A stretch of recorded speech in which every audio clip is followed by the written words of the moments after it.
Hello, welcome to Simple Answers. In this video, I'll be showing you how to turn off captions on TikTok. As you can see right here, there's a caption, doesn't give you the right. I'll be showing you how to turn off this caption.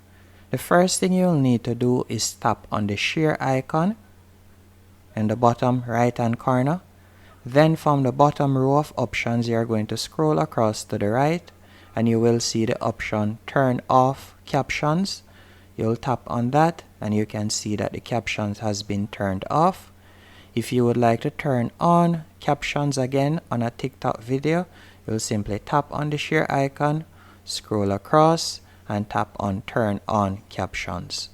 Hope you found this video helpful and informative.